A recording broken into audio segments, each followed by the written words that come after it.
शुरू करें अंताक्षरी। तो क्लास नमस्ते। के लिंक सेंड करिए ना। हाँ जी। तो क्लास के लिंक सेंड करिए ना। पीयूष कुछ समझ नहीं आया क्या बोल रहे हो? तो क्लास के लिंक सेंड करिए ना। क्लास? अच्छा अच्छा।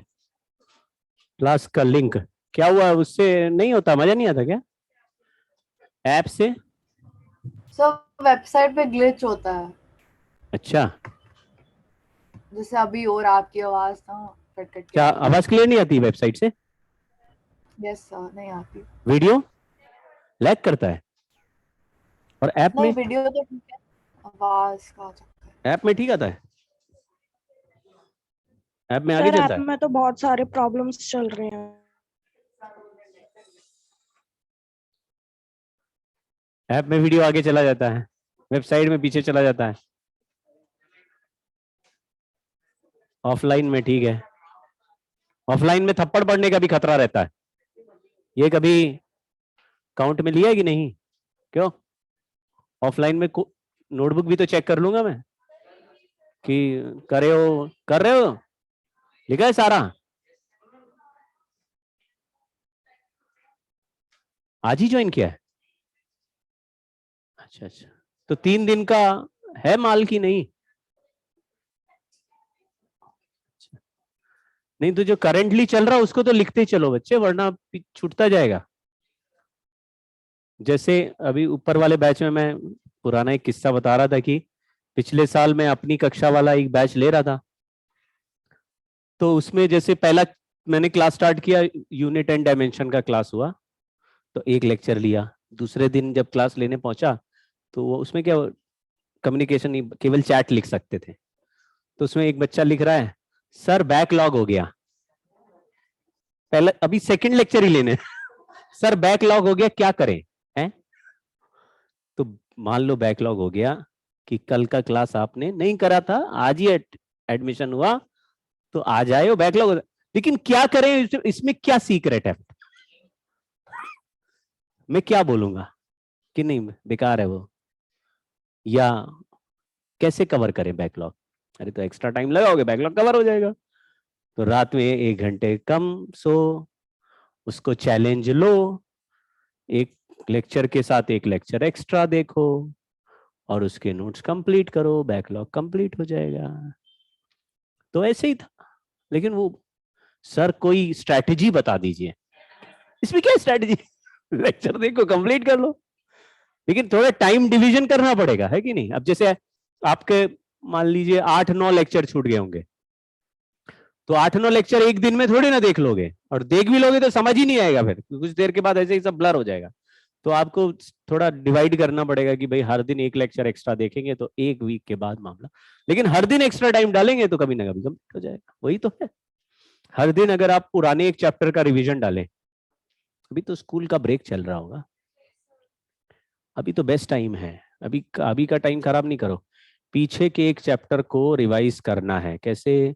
नोट्स तुम्हारे पास अगर कंप्लीट है तो पीछे का एक चैप्टर उठाओ, मुझे मतलब 11th का, उसके नोट्स पढ़ो, 25-30-40 सवाल अपने बुकलेट से सॉल्व कर, बस हो गया एक रिवीजन। कोई तीर मारने की जरूरत नहीं है, केवल फॉर्मूले आपके सामने से एक बार सारे केस सारे फॉर्मूले निकल गए, उतने ही बहुत है। ये हो गया एक, लेकिन हर दिन एक चैप्टर पीछे का कर सकते हो, एक केमिस्ट्री का, एक बायो का, मैथ्स का, फिजिक्स का, जो भी सारे चैप्टर में हर दिन एक चैप्टर, और 1 से 2 घंटे ही पढ़ो बस। पूरे दिन दिन नहीं पढ़ते रहो, 1 से 2 घंटे पुराना लेक्चर, पुराना टॉपिक रिवाइज करना है। और टॉपिक बहुत बड़ा है तो 2-3 दिन करो उसको रिवाइज, है ना? लेकिन वो हर दिन एक लेक्चर लगाओ। कुछ मैंने आपको पहले भी ये बताया था, पिछले साल में एंड में भी ये बताया था कि जो अच्छे बच्चे हैं वो टेस्ट जैसा बना लेते हैं। 2 घंटे लगाते हैं एक दिन में, एक लेक्चर के नोट्स केवल रिवाइज करते, केवल नोट्स रिवाइज करते हैं, और एक टेस्ट 30 क्वेश्चन का, 50 क्वेश्चन का अपने पेरेंट्स से बोल देते हैं कि भाई आप बुकलेट में रैंडमली मार्क कर दो पेंसिल से, और वो रैंडम सवाल हैं दे देते हैं, है ना? और ये बहुत पहले से है, ये ऐसे नहीं कि अभी किस्सा है ये। मेरा एक स्टूडेंट था अर्नव अग्रवाल, हुरदा भी जानते होंगे, हुरदा और हम लोग साथ में पढ़ाते थे उसको। तो वो बच्चा बहुत टॉप रैंकर था, 19 रैंक थी उसकी। तो उसकी मदर यही करती थी शाम को, वो कोचिंग घर पहुंचा तो 2 घंटे रिवाइज करेगा या 1 घंटे रिवाइज करेगा, और उसके बाद वो 10 से 20 सवाल हर दिन, जो टॉपिक रिवाइज किया उसके देंगे 10 से 20 सवाल, ज्यादा नहीं चाहिए। और वो एक बार करके देख लिया, सारे फॉर्मूले की प्रैक्टिस हो गई, जो जो सवाल नहीं सॉल्व हो रहे, जो फॉर्मूले भूल गए हैं, वो मार्क कर दिए कि भाई ये वाले नहीं याद आ रहे थे, ऐसे वाले सवाल नहीं हुए। तो फिर 1 दिन बाद फिर से थोड़ी गहराई में, तो अगर कोई टेस्ट बिल्कुल खराब हो रहा है तो फिर 1 दिन रिवीजन का समय और ले लो कि भाई ये टॉपिक में और रिवीजन की जरूरत पड़ेगी, हमें 1 दिन और लगाएंगे। और कोई का अच्छा टेस्ट गया, सारे 20 के 20 हो गए, 20 में 18, 19, 17 हो रहे, तो मतलब ठीक है, 1-2 सवाल नहीं हो रहा, कोई बात नहीं है, उसको देख लो कैसे सोल्यूशन हो रहा है। लेकिन अगर 20 में 17, 18 हो रहे हैं आपसे, मतलब आपको मोस्टली सारे फॉर्मूले केसेस ऑलरेडी आते हैं। तो चलने दीजिए फिर आगे, नेक्स्ट टॉपिक 2-3 सवाल का देख लो फिर नेक्स्ट। लेकिन हर दिन ऐसे करते जाओगे तो ये खत्म हो जाएगा साइकिल, फिर रिपीट चलेगा। यानी फिर 1 दिन में दो टॉपिक, 1 दिन में 3 टॉपिक ऐसे फिनिश कर सकते हो। तो वो रिवीजन वाला प्रोसेस चलाते रहो, फायदा होगा। हम लोग ने आज जो है आखिरी लेक्चर ऑफ इलेक्ट्रोस्टैटिक्स का इलेक्ट्रिक फील्ड वाला पार्ट है। कितने टुकड़े हैं इस चैप्टर के? 3 है। पहले में क्या पढ़ रहे हैं? Force and field. Force and field, force में हमने कूलम्स लॉ वाला फॉर्मूला पढ़ा, फिर उसके बाद फील्ड बनाने लगे। हमने लगा कि दो चार्ज को लेके याद करने से अच्छा एक चार्ज का फील्ड निकालो, दूसरा चार्ज घुसेगा तो फोर्स लगा ही लेंगे, और नहीं एंटर करेगा तो फील्ड तो फिर भी रहेगा। तो फील्ड के कॉन्सेप्ट हमने सीखे, पॉइंट चार्ज का फील्ड सीख गए, फिर 2 पॉइंट चार्ज के फील्ड सीख गए, फिर रॉड, आर्क, रिंग, डिस्क, इनके फील्ड के डायरेक्टली रिजल्ट हमने लिख लिए, कुछ एग्जाम्पल्स कर भी लिए उनको सॉल्व करते हुए। ठीक है, ये 4-5 केसेस हो गए, किनारे कर दिया। फिर उसके बाद हमने फील्ड लाइन सीखी। फील्ड लाइन इसलिए सीखी क्योंकि फ्लक्स समझ में आ जाए। फ्लक्स को पहले कैलकुलेट करा, ई और एरिया को मल्टीप्लाई करके, ई डॉट ए ऐसे कैलकुलेट किया। बाद में चार्ज देके फ्लक्स के एक फॉर्मूला चार्ज देके बना, और फिर चार्ज के साथ फ्लक्स कैलकुलेट करने के लिए गॉस लॉ सीखा कि भाई डिब्बा बंद हो गया, क्यू बाय एप्सिलॉन नॉट हो गया। एक साइड से पूछा कितना फ्लक्स है, क्यू बाय 2 एप्सिलॉन नॉट हो गया। तो सिमेट्री से डिवाइड कर रहे थे, ऐसे बहुत सारे क्वेश्चंस केवल फ्लक्स कैलकुलेशन के। फ्लक्स कैलकुलेट करने से क्या फायदा हुआ? गॉस लॉ समझ में आने से ये फायदा हुआ कि कुछ ऐसे इजी हाईली सिमेट्रिकल एग्जांपल्स है जिसमें बिना इंटीग्रेशन किए गॉस लॉ की मदद से इलेक्ट्रिक फील्ड सॉल्व कर पाएंगे। फ्लक्स तो हम किसी भी केस में सॉल्व कर सकते हैं, लेकिन हाईली सिमेट्रिकल केस में क्या सॉल्व होगा? तो इलेक्ट्रिक फील्ड किसका किसका कैलकुलेट किया? एक कंडक्टिंग स्फीयर के अंदर बाहर, याद आया? एक यूनिफॉर्म नॉन कंडक्टिंग स्फीयर के अंदर और बाहर। तो अंदर क्या रिजल्ट था? कंडक्टिंग नहीं, नॉन कंडक्टिंग यूनिफॉर्म स्फीयर, बेसन का लड्डू, उसके अंदर क्या फील्ड है? क्या है? हाँ, K Q R by R cube. Density के टर्म से बोलो, rho R by 3 epsilon naught. बच्चों, एवरीबडी याद है? नोटबुक में देखो, सॉलिड स्फीयर था, यूनिफॉर्म सॉलिड स्फीयर, बेसन का लड्डू, उसके अंदर भी फील्ड है K Q R by R cube, और अंदर का ही दूसरा formula rho R by 3 epsilon naught. बाहर का फील्ड है K Q bye R square, या rho capital R cube upon 3 epsilon naught small R square. बाहर के रिजल्ट में 1 बाय आर स्क्वायर है, यानी बाहर चले गए तो पूरा चार्ज किसकी तरह एक्ट करने लगता है? पॉइंट चार्ज की तरह है। इन रिजल्ट्स को अभी हम 2 एग्जाम्पल करेंगे, उसमें यूज करेंगे, बहुत ही सिंपल एग्जाम्पल हैं, 1-2 बार पूछे गए हैं। तो नेक्स्ट क्लास में हम लोग डिस्कशन करेंगे बहुत सारे क्वेश्चंस के, जो कि अलग अलग एग्जाम में आए हैं। सब तरह के सवाल मैं आपको दिखाऊंगा। ज्यादा डिफिकल्ट सवाल नहीं आते, लेकिन बिल्कुल फॉर्मूला बेस्ड आते हैं। आज आपको अपना एक स्पेशल मेथड भी बताता हूं। यही था। हाँ,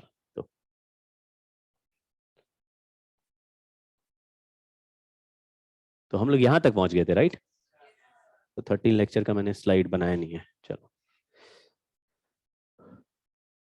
ठीक है, तो यहीं से स्टार्ट कर देते हैं।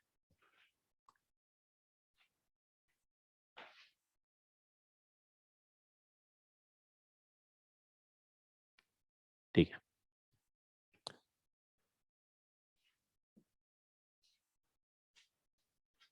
तो आज जब आप हम लोग ये इलेक्ट्रिक फील्ड वाला किस्सा खत्म कर देंगे तो आपको अपने बुकलेट से भी इलेक्ट्रिक फील्ड को सॉल्व करना पूरा। नहीं मिली है? फिर नहीं देंगे? तुम लोग पढ़ते पढ़ते हो नहीं, क्या करोगे? ऐसे तो नहीं बोल दिया?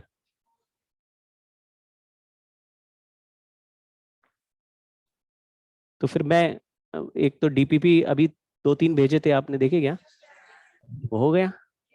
हाँ, उसमें एक आध कोई सवाल है जिसमें आपको डाउट होना चाहिए, बाकी सब हो जाने चाहिए आपसे। और कुछ सोल्यूशन भी उसमें है, जैसे 2 डीपीपी में सोल्यूशन, तो सोल्यूशन भी एक बार देख लेना, हो सकता है क्लियर हो जाए। कुछ सवाल तो रिपीटेड ही हैं, लेकिन मैंने फिर उसका टेंशन नहीं लिया, हमने कहा चलो जो भी है जाने दो। अब 2 डीपीपी आज भी भेज दूंगा, और नीट वालों के लिए अलग से कुछ क्वेश्चन बैंक भेज दूंगा 50-60 सवाल का। तो जो जेई वाले हैं वो भी कर सकते हैं, ऐसे कोई भेदभाव नहीं है, सभी कर लो, ज्यादा प्रैक्टिस होने से कोई नुकसान नहीं। तो मैं अलग से भेज दूंगा, लेकिन मैं जो भेज दूंगा वो सारे सवाल इलेक्ट्रिक फील्ड तक होंगे, गॉस लॉ तक। वो अब सारे क्वेश्चंस आप कर लो, उससे प्रैक्टिस हो जाएगी। नेक्स्ट क्लास में हम केवल प्रैक्टिस करेंगे, अब तक किए हुए कहानियों को प्रैक्टिस करेंगे। तो मैं कुछ अच्छे सवाल ले आऊंगा, कुछ प्रीवियस ईयर में पूछे गए क्वेश्चंस ले आऊंगा, जितना भी वेरिएशन हो सकता है सब करेंगे। लेकिन मजा तभी आएगा जब आप अपने आप से एक बार प्रैक्टिस करो, आपको फॉर्मूला याद रहे, जैसे ρr/3ε0 अंदर फील्ड का फॉर्मूला है। अब ये भूल गए तो यहां सवाल आएगा, आपको मजा नहीं आएगा, आप उसी में स्ट्रगल कर रहे होगे कि ये कहां से आ गया। बाहर के फील्ड का फॉर्मूला लिखेंगे, फिर आपका यही स्ट्रगल। अगर आप भूल गए एक रॉड है, उसका फील्ड 2k λ/r होता है, आपका दिमाग यही सोच रहा है, तो फिर सवाल को क्या एंजॉय करोगे? अब 3 रॉड रख दूंगा और बीच में फील्ड पूछ लूंगा, तो आपको 2k λ/r का कुछ कॉम्बिनेशन बनाना पड़ेगा। तो मजा वही है कि फील्ड पता हो, फिर सवालों की ट्रिक उसके बाद समझी जाए। ठीक है, तो फील्ड का किस्सा खत्म है आज। आज जो है ये पहला कहानी है, electric field inside a spherical cavity of uniformly charge insulator, यानी स्फेरिकल ऑब्जेक्ट है। ठीक है, इसमें जो स्फीयर है, स्फीयर बड़ा वाला ये जो ऑब्जेक्ट है, इसका सेंटर C1 है, और जो कैविटी है उसका सेंटर C2 है। कुछ दिख रहा है क्या? कैविटी का ये जो ब्लैक वाली जगह, ये कैविटी है, उसके अंदर से ऑब्जेक्ट हटा दिया तो हॉलो बन गया ये। तो C1 से C2 का जो गैप है वो वेक्टर D है, देखा क्या? Arrow from C1 to C2 is D। जिस पॉइंट पर फील्ड निकालना वो पॉइंट P है, C1 से उसका डिस्टेंस और C2 से उसका डिस्टेंस R2 है, और हमें फील्ड निकालना कैविटी के अंदर के किसी पॉइंट पे, यही कंपलसरी है, वही वाला रिजल्ट है। ठीक है, बाहर वाले रिजल्ट भी निकाल पाएंगे, मतलब कुछ एग्जांपल ऐसे भी कर सकते हैं कि बाहर का फील्ड बताओ, लेकिन अभी जो रिजल्ट कर रहे हैं, जो फेमस है, जो पूछा जा रहा है, वो है कि कैविटी के अंदर के किसी पॉइंट पर फील्ड का वैल्यू। ठीक है, तो ऐसे क्वेश्चंस को करने के लिए हमने एक पुराना बात सीखा हुआ है कि कभी भी बड़े ऑब्जेक्ट में एक ऑब्जेक्ट काट के फेंक दो और फिर कुछ भी प्रॉपर्टी पूछो, तो पहले हम पूरे बड़े ऑब्जेक्ट का जो भी प्रॉपर्टी होगा वही निकालेंगे, बाद में जिसको हटाया उसका सेम प्रॉपर्टी माइनस कर देंगे कैलकुलेट करके। मोमेंट ऑफ इनर्शिया भी ऐसे ही करते हैं कि पूरा ऐसे बड़ा समास है, अब पूरा स्फीयर होता है तो उसका मोमेंट ऑफ इनर्शिया 2/5 mr² हमें पता रहता है, और जो हटाया वाला स्फीयर है उसका भी मोमेंट ऑफ इनर्शिया अगर हमें पता चल जाए कि कितना हटा, फिर बड़े वाले ऑब्जेक्ट से माइनस कर देंगे। यही तो लॉजिक है। तो क्या किया देखिए, ऐसे करने से ही क्यों सॉल्व होगा? क्योंकि जो पॉइंट हमको P पॉइंट दिया है वो बड़े वाले स्फीयर के अंदर है, लेकिन वो बड़ा स्फीयर अगर पूरा सॉलिड होता तो पूरे सॉलिड यूनिफॉर्म स्फीयर के अंदर का फील्ड तो पता है, लेकिन जिसके अंदर कैविटी होती है उसका रिजल्ट हमें डायरेक्टली पता नहीं है। तो ऐसा कोई स्फीयर दिया होता, बोलता है एक पूरा सॉलिड स्फीयर है, उसके सेंटर से r डिस्टेंस में फील्ड का आंसर क्या होगा? r distance is inside the sphere. तो क्या बोलते हैं? अभी तो बोला था आपने, क्या बोला? ρr बाय, तो ρr/3ε0 आंसर इसका लिख सकते हैं जो कंप्लीटली सॉलिड है, यूनिफॉर्म डेंसिटी का। और जो छोटा स्फीयर हमने हटाया, P पॉइंट उसके भी अंदर है और उसके सेंटर से कितना दूर है? अब अगर इस बड़े स्फीयर से छोटा स्फीयर हटाएंगे तो ये इसका डेंसिटी रो है, तो इसका कितना होगा? रो ही होगा, क्योंकि डेंसिटी क्यों बदलेगा, समझ गए क्या? तो इसका डेंसिटी भी रो है, बट इसका साइज थोड़ा कम है। इसके सेंटर से P पॉइंट कितना दूर है? तो ऐसा पॉइंट लिया जो इसके भी अंदर है उसके भी अंदर, तो इसके लिए आंसर क्या लिखेंगे, rho R by 3 epsilon naught, R की जगह R1 लिख देंगे इसमें। तो हम लोग लिखेंगे कि अभी जो नेट रिजल्ट है वो टोटल स्फीयर के रिजल्ट में से रिमूव्ड वाले स्फीयर का रिजल्ट भी रिमूव कर दो, rho R1 by 3 epsilon naught minus rho R2 by, ये फॉर्मूला याद है तभी सेंस बनेगा इसका। रो कॉमन ले लिया, आ गया R1 minus R2 divided by,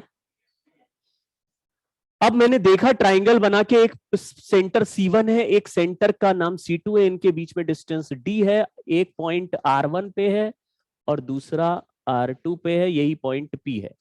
तो आप वेक्टर ट्राइंगल बनाना जानते हैं, एक वेक्टर ट्राइंगल बना हुआ है, इसमें कौन से दो साइड ऐड होके तीसरा रिजल्टेंट हो जाएगा, बोलो। R1 प्लस R2 D हो जाएगा, तो D प्लस R1, हाँ, जो हेड से टेल जुड़ता है वही जुड़ता है भाई, जो दो टेल दो हेड के बीच में वो तो रिजल्टेंट होता है। रिजल्टेंट कौन है इन तीन में से, R1 है रिजल्टेंट, R1 रिजल्टेंट है, तो फिर ऐड कौन से हो रहे हैं, R1 ही ऐड हो जाएगा, R1 plus R1 is D, तो R2 ऐड करेंगे तब R1 बनेगा। तो R1 माइनस R2 को क्या लिख सकते हैं, यहां पे लिख देते हैं R1 माइनस R2 आया, तो हमारा आंसर आ गया। इस आंसर को देख के मतलब समझ रहे, ये स्पेशली यही सवाल क्यों कराया गया, और भी तो सवाल हो सकते हैं, बाहर भी फील्ड पूछा जा सकता है, लेकिन यही क्यों कराया गया, देखो आंसर कितना बढ़िया आ रहा है, क्या आंसर, खास बात क्या है इसमें, rho D by 3 epsilon not आ रहा है, आंसर बहुत अच्छा आ रहा है, क्या खास बात, हाँ आर की जगह डी आ रहा है, मतलब इससे क्या पता चला, नहीं करता। हाँ इससे कुछ और थोड़ा दिमाग लगाओ, क्या क्या पता चला, क्या बढ़िया चीज है इसमें। अगर कैविटी के अंदर पी की जगह किसी और पॉइंट पर भी फील्ड पूछा जाता है यही आंसर आता, क्यों, क्योंकि पी पॉइंट में R1 R2 कुछ और भी होता तो R1 माइनस R2 हमेशा ही क्या हो जाता। अगर मैं पूछता हूं इस पॉइंट पर फील्ड बताओ, तो तुम R3 R4 भी ड्रॉ कर दोगे तो भी R3 माइनस R4 बदल के क्या हो जाएगा डी, इसका मतलब है कैविटी के अंदर हर पॉइंट पर फील्ड का आंसर अगर एक ही आएगा तो ये कैसा फील्ड हो गया, बहुत बढ़िया, this is uniform electric field. तो कोई कहता है एक बड़े स्फीयर के अंदर छोटा स्फीयर काट के फेंक दिया तो अंदर कैविटी का कैसा फील्ड दिखेगा, यूनिफॉर्म इलेक्ट्रिक फील्ड दिखेगा, बहुत बढ़िया example of uniform electric field है, ठीक है। लेकिन फील्ड का डायरेक्शन किससे मैच करेगा, वो जो C1 से C2 वाला लाइन है यानी वेक्टर डी, उससे मैच करेगा। तो अगर कोई बोलता है इस कैविटी के अंदर फील्ड का डायरेक्शन क्या है, तो आपको बोलना है किस तरफ है, ये डी के हर जगह ऐसे ही है, एरो समझ में आ रहा है, हर जगह ऐसे, मतलब अगर C1 पर पॉजिटिव चार्ज रख के छोड़ दूं फिर क्या होगा, और C2 की तरफ चल के जाएगा, C2 क्रॉस करके ऐसे सरफेस पे टकरा जाएगा। अगर मैं नेगेटिव चार्ज C2 पे छोड़ दूं तो C1 की तरफ निकल लेगा, नेगेटिव चार्ज बोला ना, उल्टा जाएगा। अगर मैं यहां P पॉइंट पर पॉजिटिव चार्ज छोड़ दूं तो राइट में चल दे, समझ गए ना, ऐसे नहीं जाएगा, राइट की तरफ जाएगा, राइट की तरफ, नेगेटिव छोड़ दिया तो लेफ्ट, किस लाइन के पैरेलल चलेगा, वो जो C1 से C2 वाली लाइन है बस उसके पैरेलल फील्ड है, ठीक है ना, बहुत अच्छा फील्ड है, रो डी बाय 3 एप्सिलॉन, ठीक है। ये एक मैंने किस्सा बता दिया आपको। अब इसमें खास बात क्या है, मतलब क्यों इतनी स्पेशल इसको मिला, कि ये हमने एक बार डिस्क वाले में भी ये बात मैंने लिखी थी कि पॉजिटिव चार्ज हटा देने से कैविटी बनती है या ऐसी जगह बनती है जहां चार्ज नहीं है, क्योंकि पॉजिटिव चार्ज है पॉजिटिव हटा दो, लेकिन दुनिया में दो तरह के चार्ज है, पॉजिटिव एंड नेगेटिव, तो ऐसा भी कर सकते थे कि पॉजिटिव चार्ज में, तो थोड़ा इमेजिन करना, मान लो हमारे पास एक पॉजिटिव चार्ज का पूरा स्फीयर है, पूरा सॉलिड, और उसका सेंटर C1 है, उस पे मैंने इतना बड़ा एक C2 सेंटर का नेगेटिव चार्ज का एक स्फीयर यहां बैठा दिया, ये C2 वाली जगह, इसको उठा के यहां बैठा दिया, तो जहां पहले से ही पॉजिटिव चार्ज था उसके सर्टेन जगह पर नेगेटिव चार्ज भी ओवरलैप हो गया, तो बताइए ये जगह बिल्कुल न्यूट्रल दिखाई देगी बीच की, यस सर। तो न्यूट्रल हो गई तो आपको लगेगा यहाँ तो चार्ज ही नहीं है, तो बिल्कुल कैविटी जैसा ही तो फीलिंग आने लगेगा, मतलब वहां पे चार्ज नहीं है। तो चार्ज कहाँ है? साइड साइड में, जैसे येलो वाला जगह दिख रहा था पिछले एग्जांपल में, इधर इधर चार्ज है, ये बीच की जगह कैसी दिख रही है? खाली, ये खाली जगह है। वैसे यहां पर जहां पर दोनों की मिक्सिंग दिखेगी वो जगह कैसी दिखेगी? खाली, वहां तो लगेगा कोई चार्ज ही नहीं है। तो आपको दो तरीके से अचीव करना है सेम कहानी। तो हम लोग ऐसा बोल सकते हैं कि इसका मतलब है कि पॉजिटिव चार्ज में नेगेटिव चार्ज की फील्ड ऐड कर देते। कुछ समझे क्या? जैसे एक नंबर 10 है, मुझे उसको बदल के 8 करना है, क्या करूंगे? -2 कर दो, और मतलब 8 में से 2 को सब्ट्रैक्ट कर दो, या फिर 10 में से 2 को सब्ट्रैक्ट कर दो तो 8 बन जाता है। फिर नहीं 10 से 8 बनाना है तो 6 + 2 क्यों करोगे? 10 से 8 बनाना तो क्या करेंगे? तो तुम उसमें -2 ऐड कर दो, समझ गए क्या? है कि नहीं? 10 में से 2 को सब्ट्रैक्ट कर दो, या फिर 10 में -2 ऐड कर दो। तो यहां पे यही वाला केस हो रहा है ना, कि पॉजिटिव चार्ज के साथ, तो कहां पे फील्ड निकालने की बात हो रही है? कौन सी जगह कैविटी की तरह फील होगा? जहां पे दोनों ओवरलैपिंग था और न्यूट्रल रीजन दिख रहा है, जहां पे कोई चार्ज नहीं दिख रहा। सेंस बना? तो हमने लिखा इसका फील्ड होता है, और इसका फील्ड देखो देखो देखो देखो देखो, कुछ समझे क्या? तुमने कहा ये तो सेम ही आंसर आ रहा है, इसमें क्या है? तो R1 - R2 हो गया कि नहीं हो गया? ठीक है। तो ऐसा भी कोई इमेजिनेशन दे या लिखे तो आपको टेंशन नहीं लेना, आपको आइडिया है ये सब सेम है। मास में ऐसा नहीं होता था, क्यों? 10 किलो को 8 किलो करना है, क्या करोगे? -2 मिला सकते हो? -2 होता है क्या कि मैंने -2 लीटर पानी मिला दिया, तो 10 किलो दूध 8 किलो रहेगा, माइनस, ऐसा होता है क्या? तुम प्लस में प्लस ही ऐड कर पा रहे हो, वहां पे नेगेटिव नहीं है, यहां पे होता है। चलो ये हमारा वही आ जाएगा, रो डी बाय, समझ गए क्या? ये क्या लिखा, समझ गए? C1 से C2 वाला वेक्टर लिख दिया, उसी को डी बोल रहे थे। चलो एक और सवाल ऐसे ही पूछा जाता है। ये प्लस रो का स्फीयर दे दिया, माइनस रो का, प्लस रो वाले का सेंटर C1 है, माइनस रो वाले का सेंटर C2 है, प्लस रो से माइनस रो का जो गैप है वो A है, और ये बीच में ओवरलैपिंग जगह है। पूछा है इस शेडेड पोर्शन में कितना फील्ड है?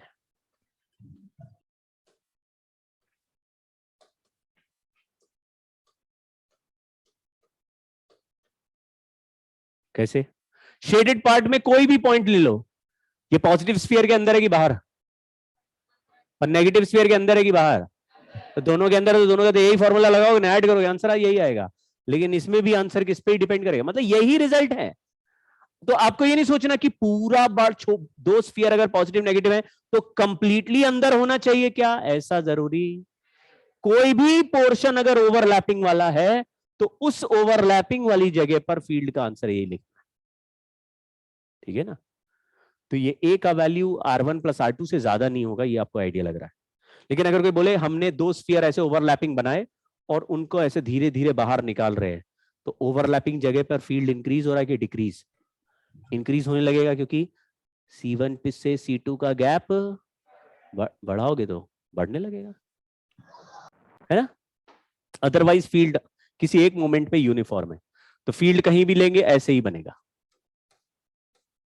दोनों एग्जांपल सेम ही हैं, बट इसमें क्या दिख रहा है?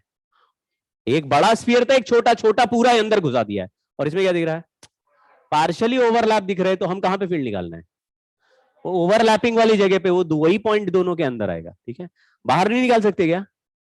बाहर निकलेंगे, लेकिन ये वाला अच्छा रिजल्ट नहीं आएगा। बाहर तो जनरल कोई भी रिजल्ट आ सकता है। जैसे अगर यहाँ पे फील्ड पूछा जाए तो आप इसके सेंटर से R1 डिस्टेंस लेंगे, इसके सेंटर से R2, K Q1/R1² K Q2/R2²। कुछ समझ गया है क्या?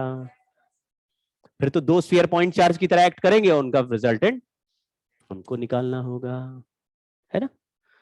तो वो सवाल नहीं आते, ये वाला ही एक स्पेशल सवाल है जिसमें फील्ड यूनिफॉर्म बन रहा है।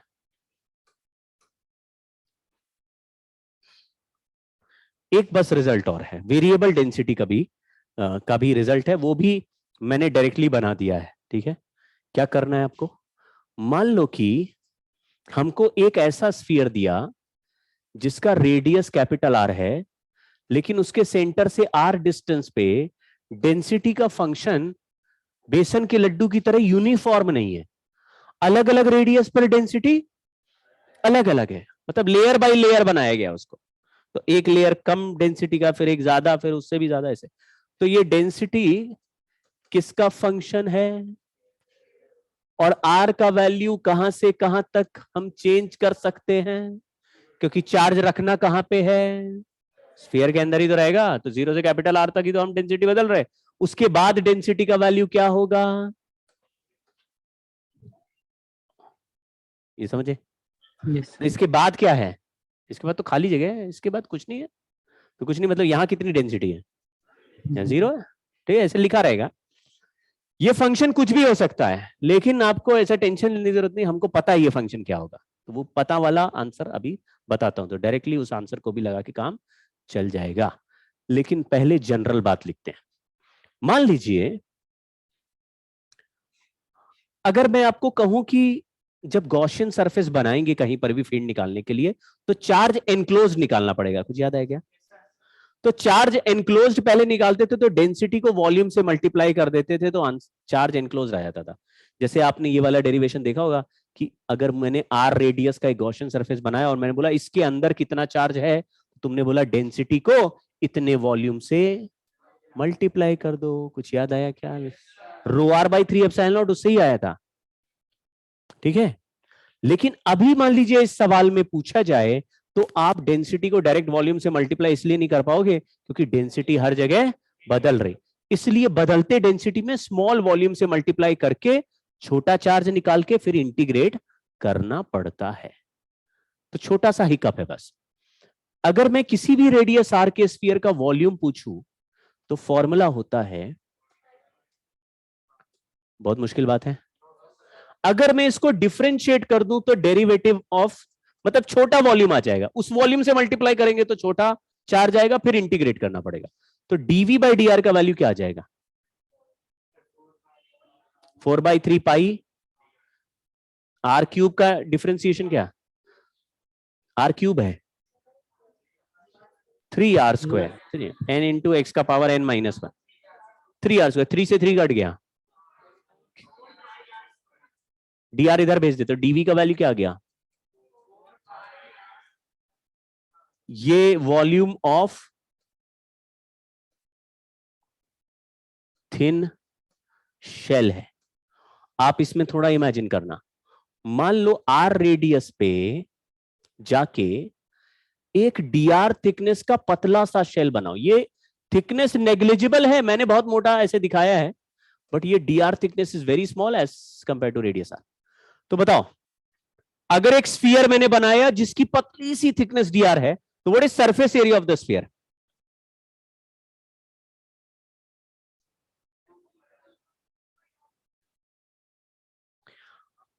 थिकनेस चलो भूल जाओ, आर रेडियस का एक स्फीयर है उसका सरफेस एरिया बताओ। ला ला ला ला ला, आर रेडियस का एक स्फीयर है और उसका सरफेस एरिया बताओ कितना होगा। हाँ हाँ, अरे ये मुझे पता नहीं कि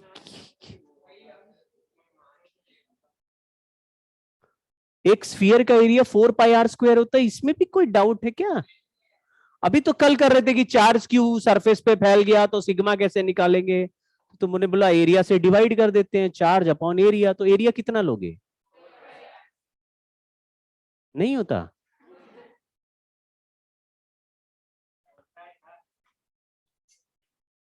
हाँ मतलब हम लोग तो बड़ी बड़ी लड़ाइयां लड़ रहे हैं। इसकी थिकनेस भी क्या है, तो आप थोड़ी देर ऐसा इमेजिन करो कि इस स्फीयर को काट के इसका पूरा सरफेस एरिया बना दिया 4πr² और थिकनेस dr है, तो वॉल्यूम कितना हो गया, area 4πr², thickness dr, volume कितना हो गया 4πr² इंटू छोटा सा वॉल्यूम हो गया ना, पतला सा वॉल्यूम, इतना इतना, ये जो शेडेड बना है ना ये वाला वॉल्यूम। तो आप बोलोगे ये पूरा एरिया 4πr² है और थिकनेस हर जगह dr है, तो वॉल्यूम कितना, इतने में कितना मटेरियल यूज हो रहा है 4πr² dr, 4πr² dr। इसमें डेंसिटी का फंक्शन रो है, ये जो दिया हुआ है, मतलब इसकी डेंसिटी रो आपको गिवन होगी। तो इस छोटे से वॉल्यूम का चार्ज कैसे निकालेंगे? तो चार्ज, हाँ, चार्ज का फॉर्मूला डेंसिटी इंटू वॉल्यूम, ठीक है। तो चार्ज एनक्लोज्ड का जो फॉर्मूला बनेगा वो integration of density into volume. Sphere में हमेशा वॉल्यूम क्या लिखना है? 4 pi R square T R, इतना है, ठीक है, बहुत मुश्किल बात नहीं है, ठीक है। अब देखो, इस स्फीयर के इलेक्ट्रिक फील्ड का आंसर अब मुझे निकालना है। ऐसे स्फीयर का जिसका डेंसिटी बदल रही है। अभी तक हम लोग लिखते थे रो आर बाई 3 एप्सिलॉन नॉट, तो वो किस स्फीयर का आंसर था? जिसका कांस्टेंट डेंसिटी, हर जगह एक जैसा density, rho R by 3 epsilon not.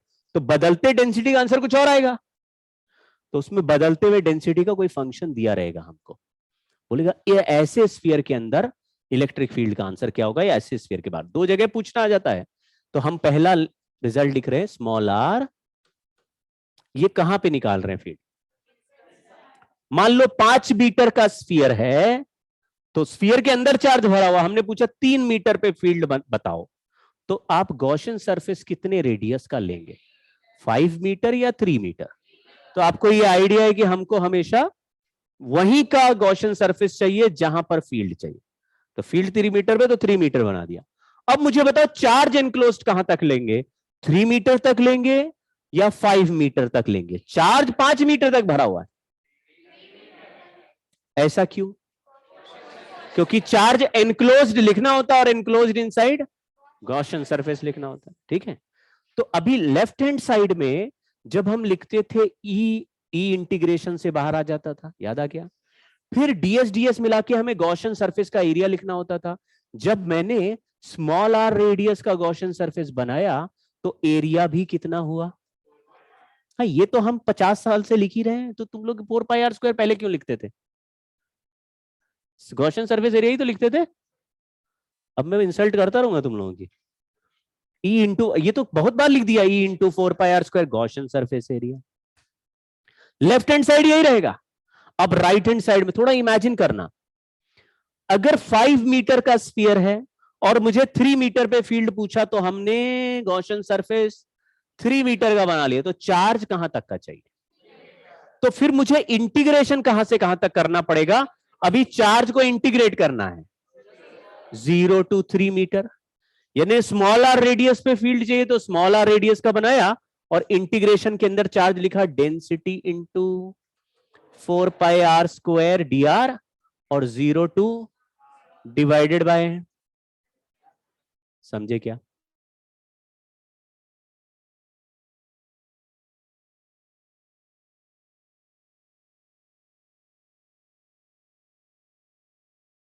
क्या? अगर इमेजिन करेंगे तो दिखने लगेगा। फिर दूसरा रिजल्ट अब मैं लिख रहा हूं, small R greater than capital R. अब कह सर तो सॉल्व तो करो। सॉल्व तो फंक्शन दिया जाएगा, वो रखेंगे, फिर सॉल्व होगा। तो क्या सॉल्व हो के आएगा उसका जनरल अभी बताता हूं, मेथड स्पेशल बना रखा मैंने। सेकंड केस, अभी ग्रेटर देन कैपिटल, मान लीजिए 5 मीटर का स्फीयर है, फील्ड पूछा 8 मीटर पे, तो गॉसियन सरफेस कहां बनाओगे? 8 मीटर का गॉसियन सरफेस बनाओगे, लेकिन चार्ज एनक्लोज्ड। ये बात समझ गए ना? तो ऐसे भावनाओं में बहना नहीं है कि हमने गॉसियन सरफेस बनाया, गॉसियन सरफेस तक इंटीग्रेट करेंगे। वो हमें 2 रेडियस मिलेंगे, जो छोटा वहीं तक करना है। तो 3 और 5 थे, तो 3 तक इंटीग्रेट, 5 और 8 आ गया, तो 5 तक किया इंटीग्रेशन। आपको हमेशा छोटा वाला नंबर पे इंटीग्रेशन मारोगे, आंसर आ जाएगा, ठीक है। चलिए, तो यहां लिखा लेफ्ट हैंड साइड देखिए सेम, और राइट हैंड साइड भी सेम, लेकिन इंटीग्रेशन लिमिट में अंतर होते ही दोनों साइड का आंसर अलग आएगा। समझे क्या? ज्यादा मुश्किल बात नहीं है। स्फीयर में बस एक वॉल्यूम का टर्म और एक्स्ट्रा आ गया है, जो आपको डिफरेंशियल वॉल्यूम के टर्म्स में बस थोड़ा दिमाग में रखना है, ऐसे रखे। ये वेरिएबल में हार्डली कभी पूछा जाएगा, लेकिन हम लोग वर्स्ट केस सिनेरियो के लिए ये पढ़ रहे हैं। अब कौन सा वाला एग्जांपल आएगा वो भी बताता हूं, और फिर इसको खत्म कर देंगे। मतलब इसमें इतना ही है। क्या पूछते हैं? अगर डेंसिटी है k इंटू आर का power n,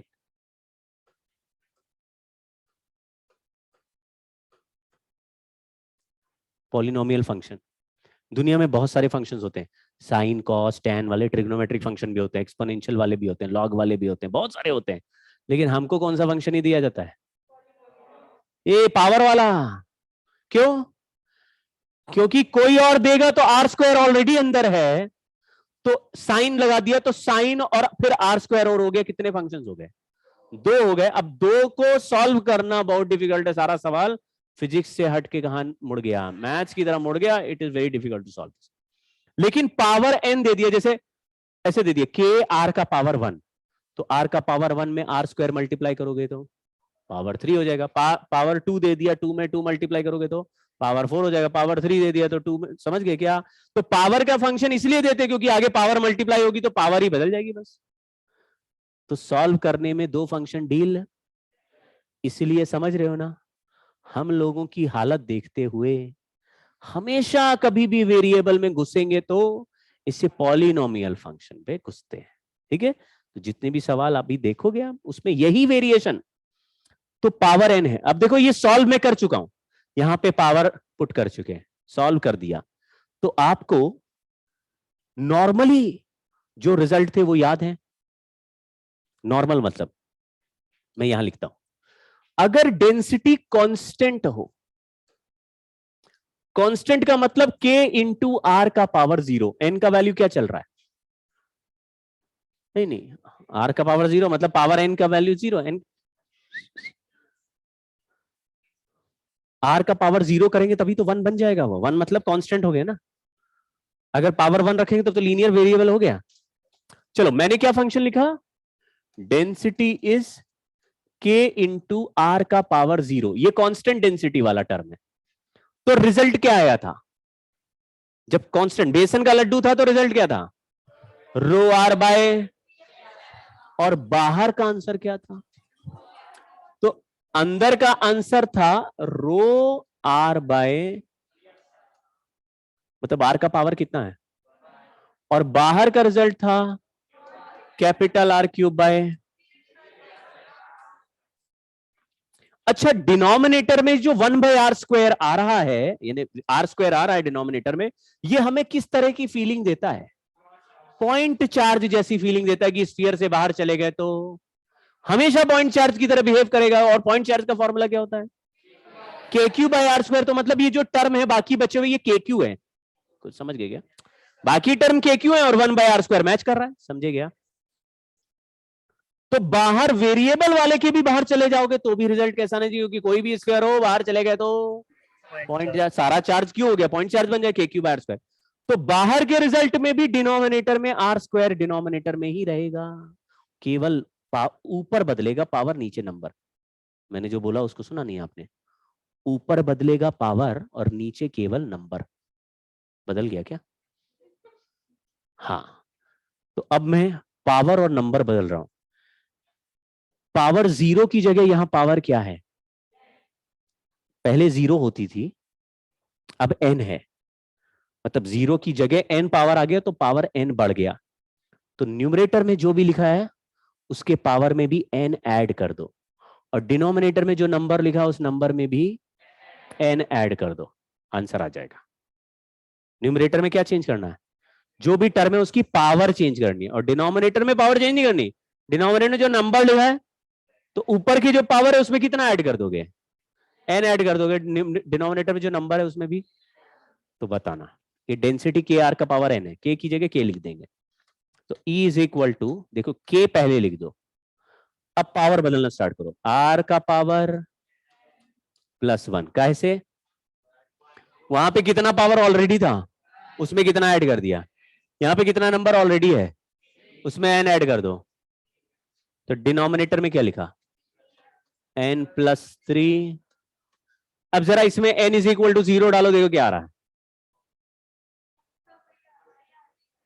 KR/3 epsilon not हो जाएगा ना। बाकी पावर के लिए भी काम करेगा, समझ गए? इतना ही आसान है। तो जो रिजल्ट ऑलरेडी कांस्टेंट के लिए उसमें अलग से पावर आ गई है n, तो क्या करोगे? ऊपर पावर में वो n चिपका दो, नीचे नंबर में n चिपका दो, आंसर लिख दो। चलो जी, R greater than R, electric field बताना है।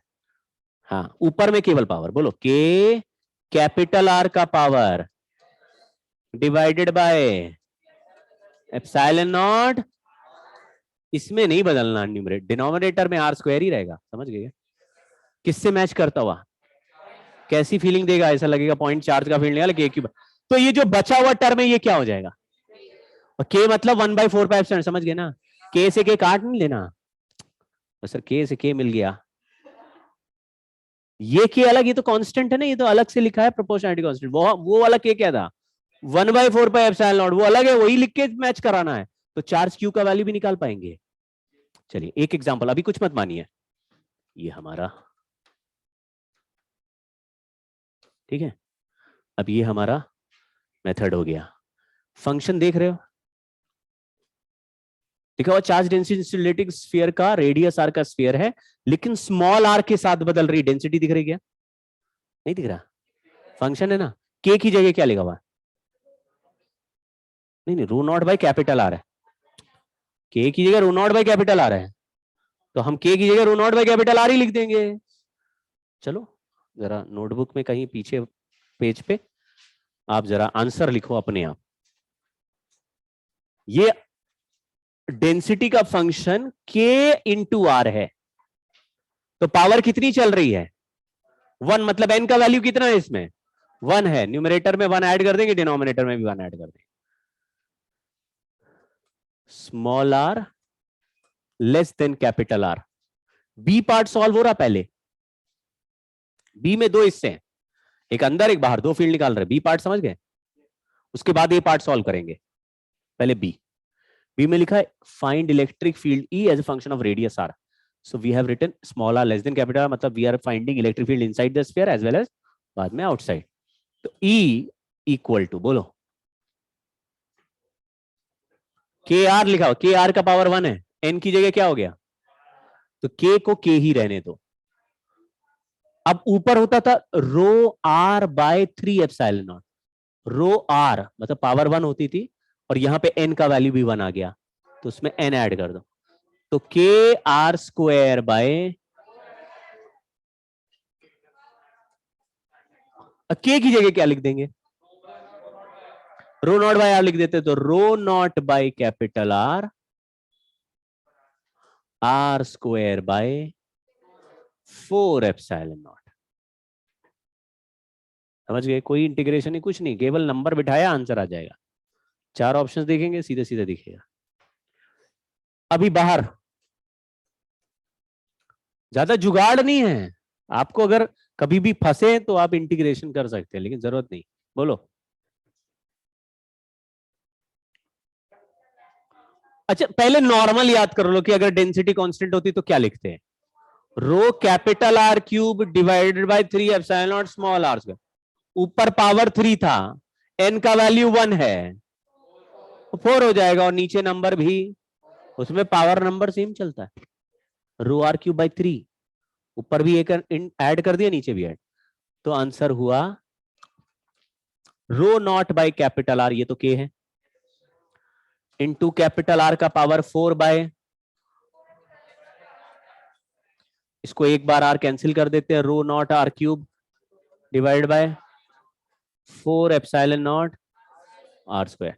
थोड़ा डायमेंशनली भी चेक कर लेते कि ये आर स्क्वायर बाय आर है, यानी metre square by metre, metre ऊपर आ रहा है, ये R cube by R square है, metre cube by metre square, यानी मीटर ऊपर आ रहा है, डायमेंशन सेम आ रहे हैं दोनों के। रो आर बाय 3 एप्सिलॉन नॉट वाले डायमेंशन से भी मैच कर रही है ना, तो कोई गड़बड़ नहीं, बहुत बढ़िया डायमेंशन। फिर फर्स्ट पार्ट है, अब फर्स्ट पार्ट करने के 2 तरीके हैं। हमने आपको सिखाया कि चार्ज एनक्लोज्ड निकालना हो तो डेंसिटी को किस वॉल्यूम से मल्टीप्लाई करना चाहिए। अब पूरे स्फीयर का चार्ज निकालना है कि अंदर की किसी पोर्शन का, तो कहां से कहां तक इंटीग्रेशन का, समझ गए क्या? पूरे स्फीयर का, एक तो तरीका ये है। दूसरा तरीका ये है कि बाहर का जो इलेक्ट्रिक फील्ड है वो किस फॉर्मूले से ही रिजेंबल करता होगा। तो के क्यू बाय आर स्क्वायर में क्यू क्या होता है? पूरे स्फीयर का ही चार्ज होता है भाई, के क्यू बाय आर स्क्वायर, बाहर गए तो क्यू चार्ज की तरह, पूरा क्यू चार्ज सेंटर पे आ जाएगा, पॉइंट चार्ज की तरह काम करेगा। तो इसी आंसर को हम किससे मैच करा देते हैं? तो लिखा rho naught R cube upon 4 epsilon naught small R square is K Q by O छोटा छोटा के क्यू बाय आर स्क्वायर, है ना।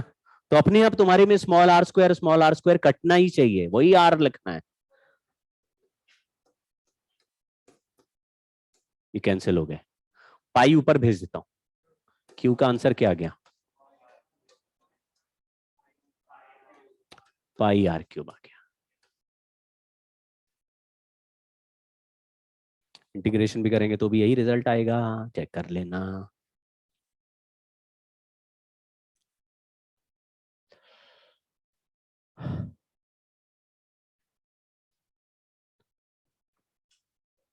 तो कुछ एक दो रिजल्ट और हम लोग इस तरह के वेरिएबल वाले नेक्स्ट क्लास में करेंगे।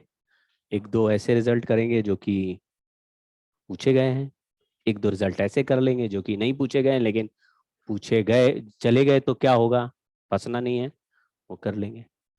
और ऐसे ही है, सवाल सिंपल है। कहानी समझ गए, कोई प्रॉब्लम पूछ लो।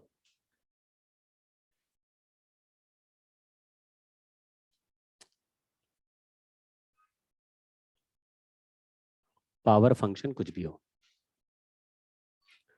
तो हमारा ये पहला पार्ट ऑफ चैप्टर फिनिश हो गया। पहले पार्ट खत्म करने में कितना समय लगा, कितनी क्लासेस लगी?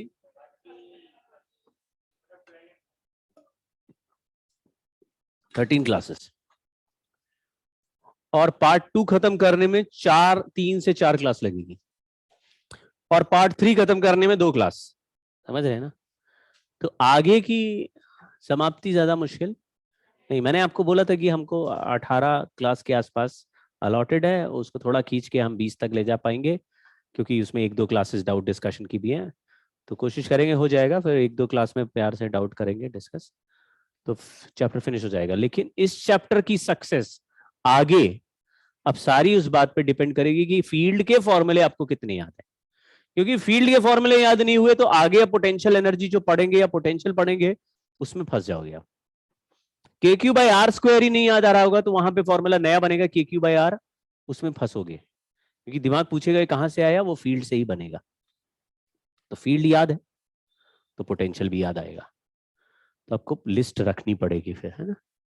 पोटेंशियल लेकिन ईजियर है, जैसे फील्ड के तो फॉर्मूले हमने 8-10 पढ़ लिए आई थिंक, स्फीयर वाले, सिलेंडर वाले, प्लेट वाले, rod, ring, arc, disk, point charge, polygon वाले चार्जेस, तो हमने 10-12 फॉर्मूले अलग अलग केसेस कर लिए। पोटेंशियल में उतना नहीं है, पोटेंशियल में एक स्फीयर है और एक पॉइंट चार्ज है, बस, बाकी सब सन्नाटा। तो रॉड हमने पढ़ लिया, उसका फील्ड पोटेंशियल नहीं बनेगा, नहीं बन, पोटेंशियल डिफरेंस बनेगा, पोटेंशियल नहीं बनेगा। ठीक है, क्यों नहीं बनता, क्या होता है, वो मैं सिखाऊं। मतलब फॉर्मूले नहीं होते, इंपॉर्टेंट भी नहीं है। तो हमारा part 2 of this chapter start हो रहा है, क्या है, electric potential energy of a system of 2 charge particles है, पॉइंट चार्जेस। तो कहानी शुरुआत जैसी लिखने लगी, 2 चार्ज थे तो फोर्स बताओ, अब क्या है, 2 पॉइंट चार्ज रखें तो पोटेंशियल एनर्जी बताओ। तो 2 चार्ज के बीच में एक फोर्स होता था, हालांकि लगता दोनों पे था लेकिन जो फोर्स इसका वही फोर्स इसका।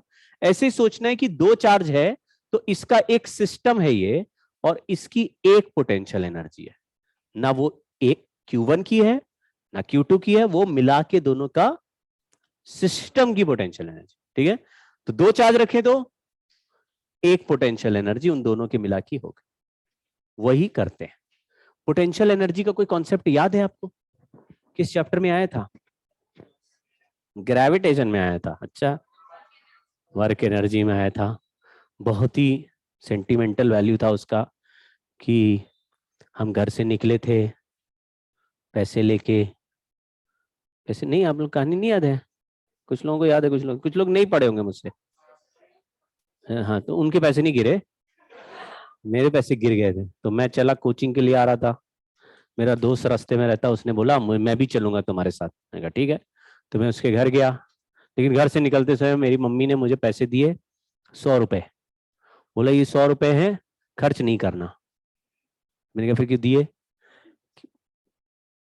इमरजेंसी है ना, अगर बाइक पंक्चर हो गई तो वो इमरजेंसी है ना, या पेन खत्म हो गया, नोटबुक खरीदनी है, कोई काम है तो मोमोज खाने के लिए नहीं दे रहे, तो 100 रुपए बचा के रखने की खर्च करने, बचा के रखने, मुसीबत के लिए दिए, तो 100 रुपए हमने रख लिए। चले, रास्ते में घर आया मेरे दोस्त का, मैंने उसको बिठाया और फिर कोचिंग आ गए।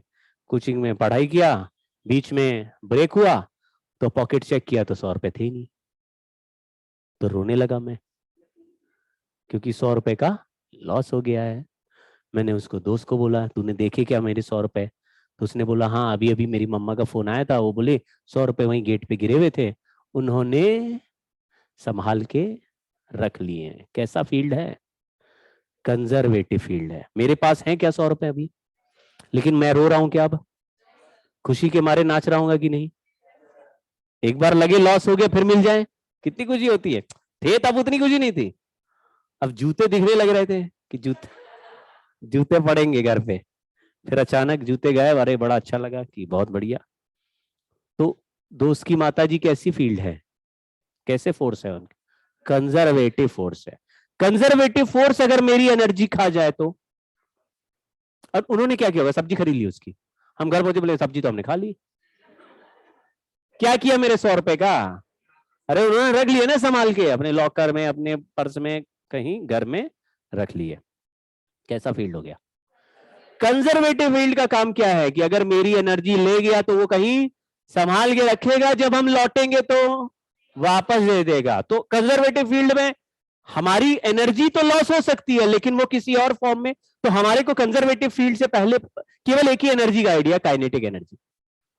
तो अगर मैंने एक पत्थर ऐसे ऊपर फेंका, मैंने देखा ये पत्थर ऊपर जा रहा है, इसका वेलोसिटी खत्म होता जा रहा है, तो ये पत्थर रो रहा है क्या, मेरी वेलोसिटी कहां गई, मेरी वेलोसिटी कहां गई? क्या बोल रहा है कि मेरी वेलोसिटी किसी और एनर्जी में कन्वर्ट हो रही है, जब वापस लौटेंगे तो तुमने बोला अरे जब नीचे आ रहा है तो वापस वेलोसिटी बढ़ती जा रही है, ये काइनेटिक एनर्जी कहां से आई? तो तुमने बोला ना कि रास्ते में कोई फोर्स है ऐसा जो एनर्जी पहले खींच ले रहा है, काइनेटिक एनर्जी डिक्रीज होती जा रही है। लेकिन फिर वो कहा करता होगा, कहीं सेव रखता है जिससे कि लौटते समय वो दे पाए। मैंने फ्रिक्शन वाले इंक्लाइन प्लेन पे एक पत्थर को ऐसे छोड़ दिया, नीचे सरकते हुए आया, बीच में थोड़ी देर वेलोसिटी इंक्रीज हुई, बाद में डिक्रीज होकर रुक गई, वापस जाएगा? वेलोसिटी बढ़ेगी इसकी ऊपर जाते हैं? नहीं बढ़ेगी। कैसा फील्ड है? एनर्जी खा के वापस देगा क्या? नहीं देगा। तो अगर मेरे पैसे गिरते किसी ऐसी जगह पे जहां पे चोर हैं, मतलब सड़क पे गिर जाते, चोर नहीं भी है तो किसी को मालूम ही नहीं है कि मैं कौन हूं, कहां रहता हूं, क्या है, किसके पैसे, उसने उठा के रख लिए, फिर वापस लौटेंगे, मिलेंगे पैसे क्या? तो वो परमानेंट लॉस हो गया, फिर वो वापस रिगेन नहीं होता। या अगर कोई रास्ते में जा रहा है, किसी ने मुझे गन दिखा दी, पैसे निकालो, मैंने दे दिए, अब मैं वापस उसी रास्ते में जाऊंगा तो वापस करेगा क्या मुझे? फिर से छीन लेगा कि नहीं? बाइक दिखाओ, बाइक निकालो। आप समझ गए ना? तो कंजर्वेटिव में जितनी देर में घूमोगे आपकी काइनेटिक एनर्जी खर्च हो रही है, तो टेंशन लेने की बात नहीं, किसमें कन्वर्ट हो रही है। तो सारा खेल किसका है? कंजर्वेटिव फोर्स का खेल है। तो आपको रास्ते में कंजर्वेटिव फोर्स मिल रहे हैं और आपकी एनर्जी बढ़ रही है, तो वो किस एनर्जी के एक्सपेंस पे आपको काइनेटिक एनर्जी मिल रही होगी? कहीं पहले से ही पोटेंशियल एनर्जी स्टोर है, वो घट रही होगी और काइनेटिक एनर्जी बढ़ रही होगी। फिर तुम जब वापस जाओगे तो काइनेटिक एनर्जी डिक्रीज हो रही है, तो पोटेंशियल एनर्जी बढ़ रही होगी। यानी कि आप कहोगे यार तो ये मतलब इधर से इधर बस एनर्जी को रख रहा है, एक एनर्जी डिफाइन कर देते हैं पोटेंशियल एनर्जी, और कंजर्वेटिव फोर्स है, तो ऐसा लगेगा कि काइनेटिक एनर्जी जितनी लॉस होती है और जितनी, ठीक है। तो वर्क एनर्जी थ्योरम में हमने पढ़ा, जैसे मैं आपको एग्जांपल बोलता हूं, मान लीजिए वर्क एनर्जी थ्योरम ऐसा है कि एक ऑब्जेक्ट 100 जूल काइनेटिक एनर्जी से चल रहा था और मैंने उस पर फोर्स लगा दिया, कंजर्वेटिव फोर्स लगा दिया, फिर उसका काइनेटिक एनर्जी कम होते होते 20 जूल रह गया, तो काइनेटिक एनर्जी रिड्यूस हो रही है, तो change in kinetic energy -80 joule है, यानी कंजर्वेटिव फोर्स का वर्क डन -80 जूल होगा। तो कंजर्वेटिव फोर्स ने कितना वर्क किया? -80 जूल, और काइनेटिक एनर्जी भी 100 से डिक्रीज हो गए रह गई। नेगेटिव वर्क करेंगे तभी काइनेटिक एनर्जी घटती है, पॉजिटिव वर्क करेंगे तो, अरे एक ऑब्जेक्ट आगे की तरफ धक्का दे रहे हो और वो और फास्ट होता जा रहा है तो काइनेटिक एनर्जी बढ़ रही है ना, और हम भी आगे धक्का दे रहे हैं, तो मेरा वर्क डन पॉजिटिव हुआ ना भाई, समझ गए क्या? तो पॉजिटिव वर्क करते हैं तो काइनेटिक एनर्जी बढ़ती है। हमने कैसा वर्क किया, या कंजर्वेटिव नेगेटिव वर्क किया और काइनेटिक एनर्जी डिक्रीज हो गई 80 जूल या -80 वर्क कर दिया। तो पोटेंशियल एनर्जी उतनी ही इंक्रीज होती है जितनी काइनेटिक एनर्जी। तो ये बताओ, ये वर्क डन -80 हुआ तो पोटेंशियल एनर्जी में कितना चेंज हुआ, -80 या +80? तो आपको थोड़ा थोड़ा आइडिया लग गया कि अगर डेफिनेशन देखो, बाकी सारी डेफिनेशन फर्जी है जो बुक्स में लिखी रहती हैं, क्योंकि वो बुक्स में लिखने वाले लोग हमको लल्लू समझते हैं, कहते हैं ये सब लल्लू हैं, नालायक, ये कुछ नहीं पढ़ते, इनको बहुत ही लल्लू लैंग्वेज में सिखाओ। तो वो बोलते हैं कि एक चार्ज को इन्फिनिटी से लाके सामने रखने पर जितना एक्सटर्नल वर्क डन करना, और ये सब कहानी हमको पढ़ने की जरूरत। एक ही डेफिनेशन हमेशा याद रखनी है कि कभी भी पोटेंशियल एनर्जी का चेंज पूछा जाए तो वो minus of work done by कौन सा, कंजर्वेटिव फोर्स ही लिखना क्यों जरूरी है? क्योंकि पोटेंशियल एनर्जी ऐसी फोर्स में ही से ही बनती है, इन्हीं के पास ताकत है एनर्जी सेव करने की। तो जैसा फोर्स वैसा ही नाम रख देंगे। जैसे अगर स्प्रिंग फोर्स कंजर्वेटिव फोर्स होता है, स्प्रिंग फोर्स वर्क करेगा तो पोटेंशियल एनर्जी स्प्रिंग किया गई, elastic potential energy spring. Gravitation force work करेगा तो ग्रेविटेशनल पोटेंशियल एनर्जी बोल देंगे, और इलेक्ट्रोस्टैटिक फोर्स वर्क करेगा तो इलेक्ट्रोस्टैटिक पोटेंशियल एनर्जी बोल देंगे। ठीक है, electric potential energy, electrostatic potential energy, कुछ भी बोल सकते हैं। तो work done by conservative force का नेगेटिव, डेफिनेशन में नेगेटिव ही बोलना है हमेशा। ठीक है, और कोई डेफिनेशन बोलने की जरूरत नहीं, लेकिन स्कूल के एग्जाम में वही बोलना पड़ता है जो स्कूल के टीचर लिखा देते। तो अगर उन्होंने लिखा है work done to move a charge from infinity to a point in a field is called potential energy of the charge, ऐसे लिखा थे ना, यही लिखा होगा। हाँ यही लिखा है ना, तो टेस्ट में आया, अच्छा टेस्ट में आएगा तो यही लिखना है। स्कूल में चांस ज्यादा होशियारी दिखाई ना, सर नेगेटिव है 0 लो ना। हाँ, तो मैं पढ़ाता जरूर लेकिन मैं डरता बहुत हूँ। जैसे अभी आएगा करंट वाला चैप्टर, कम से कम 15 मेथड सिखाऊंगा सर्किट सॉल्व करने के, उसमें जो सबसे झंडू होगा उसी से स्कूल में करना होगा। करके देखो दूसरा मेथड, एक से एक बढ़िया मेथड बताऊंगा, लेकिन आप लगाओ उड़ता हुआ 0 है इससे। अच्छा, कुछ बच्चे इतने शैतान होते हैं या भोले होते हैं मुझे मालूम नहीं, उनको मैं बता के भेज रहा हूं कि ये लगाया ना तो बेटा 0 मिलेगा, वही लगाते हैं, बोलते 0 तो वैसे ही मिलता है। तो प्रैक्टिस हो जाएगी अपनी, वही लगा देंगे। और फिर टीचर को, सर हमने सही तो किया, आंसर आ रहा है, आपने नंबर नहीं दिए। ये क्या लगाया? सर नोडल मेथड केटी सर ने बताया, और एक 0 लो। तो हर साल यहाँ पे लड़ते हैं स्कूल में जाए, अरे सर हमारी कोचिंग बताया, और गाली कोचिंग वाले को खिलाते। तो जो मेथड है नहीं, जैसे एनसीईआरटी में नहीं है, बट सवाल फटाफट सॉल्व करता है, लेकिन वो मानने नहीं जाएगा। तो work done change in potential energy is work done by conservative force है। अब मैं अगर कंजर्वेटिव फोर्स को डिस्प्लेसमेंट के साथ मल्टीप्लाई या इंटीग्रेट करूंगा तो वर्क डन है, ये वर्क डन है, और माइनस लगाया क्योंकि डेफिनेशन है, ये हो गया। ठीक है, ये क्या चीज है? Change in potential. जैसे मैंने बोला, अगर काइनेटिक एनर्जी 100 से बदल के 20 हो गया तो काइनेटिक एनर्जी में 80 का लॉस हो गया, तो पोटेंशियल एनर्जी में 80 का गेन। हम केवल चेंज निकाल रहे, चेंज कितना हुआ है। तो चेंज को क्या U2 माइनस U1 ऐसे लिख सकते हैं? तो एक U2 क्या है? फाइनल पोटेंशियल एनर्जी, U1 क्या है? और फाइनल और इनिशियल के बीच में 2 पॉइंट होंगे तो इंटीग्रेशन भी उसी दोनों पॉइंट, पहला से दूसरे तक, फोर्स डॉट डिस्प्लेसमेंट। ये इलेक्ट्रोस्टैटिक की डेफिनेशन नहीं है, इसमें कोई भी कंजर्वेटिव फोर्स दिया हो बस वो लिखना है और उसी का पोटेंशियल एनर्जी आ जाएगा। जैसे किसी ने बोला हाइपोथेटिकल फील्ड में फोर्स का formula K(Q1 Q2 by R³ होता है, तो उसकी पोटेंशियल एनर्जी कैसे निकालेंगे? आप इसमें K(Q1 Q2 by R³ लिख के इंटीग्रेट। किसी ने बोला हमारे पास एक ऐसी फील्ड है जिसमें फोर्स का फॉर्मूला K × R² होता है, अब बताओ उसमें पोटेंशियल एनर्जी कैसे निकालेंगे? के इंटू आर स्क्वायर को इंटीग्रेट कर दो, उससे फर्क नहीं पड़ता जो भी फोर्स दिया जाएगा हमारे। लेकिन सिलेबस में कौन सा फोर्स है? अभी हम 2 पॉइंट चार्ज की बात कर रहे हैं, तो फोर्स का फॉर्मूला क्या है?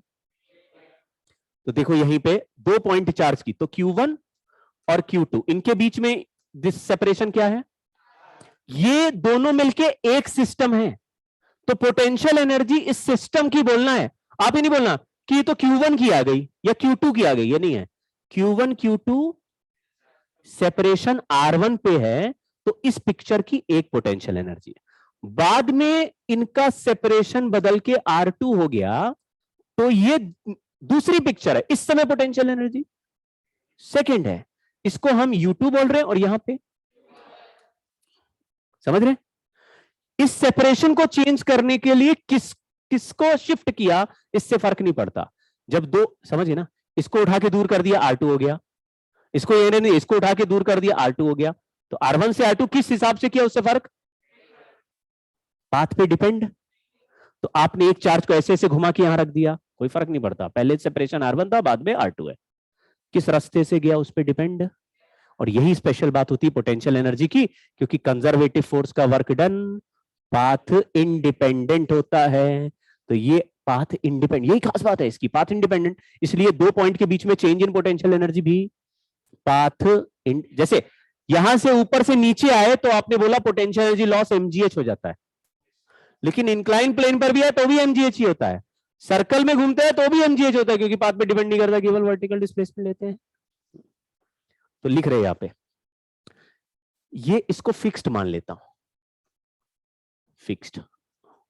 आपको याद होगा इलेक्ट्रोस्टैटिक्स में 2 चार्ज में से एक फिक्स ही रहता है, एक को ही चलाते हैं, उससे मैग्नेटिज्म का खतरा नहीं होता। एक समस्या तो ये है। दूसरा, दोनों को चला सकते हैं लेकिन एक ही लाइन पे चलाना होता है, ये भी मैंने बताया था क्या? एक लाइन पे चलाएंगे तो मैग्नेटिज्म का खतरा नहीं, क्यों? हाँ, अगर दो बिल्कुल लाइन ज्वाइनिंग पे चलाते हैं तो आपको याद होगा ऐसे वायर में करंट होता था, याद है? मैग्नेटिक फील्ड बनता था ना, याद है क्या? कैसे बनता था? ऐसे चारों तरफ बनता था वायर का, मैग्नेटिक फील्ड चारों तरफ बनता था। तो चारों तरफ ही बनता है, सामने नहीं बनता। तो अगर चार्ज ऐसे चल रहे हैं, तो दोनों चल रहे हैं, तो एक चार्ज का मैग्नेटिक फील्ड चारों तरफ बन रहा है लेकिन सामने नहीं बन रहा, दूसरा चार्ज भी इसी लाइन पे चल रहा है, तो इसका मैग्नेटिक फील्ड भी चारों तरफ बन रहा है लेकिन सामने नहीं बन रहा। तो दोनों सामने सामने चलेंगे तो मैग्नेटिक फील्ड तो बनाएंगे, लेकिन एक दूसरे को कुछ फर्क नहीं डाल पाएंगे, क्योंकि सामने नहीं बनता। समझ गया? ऐसे चलाएं तो फिर मामला गड़बड़ है, क्योंकि ये तो चारों तरफ बनाएगा ना, तो ये फील्ड में आ गया, देखो ऐसे चल रहे। तो अगर कभी तुमको लगे कि सर आप तो बोलते थे एक ही चार्ज चलता है, इस सवाल में तो दोनों चल रहे हैं, तो वो दोनों चलने वाले सवाल में क्या खास बात देखोगे?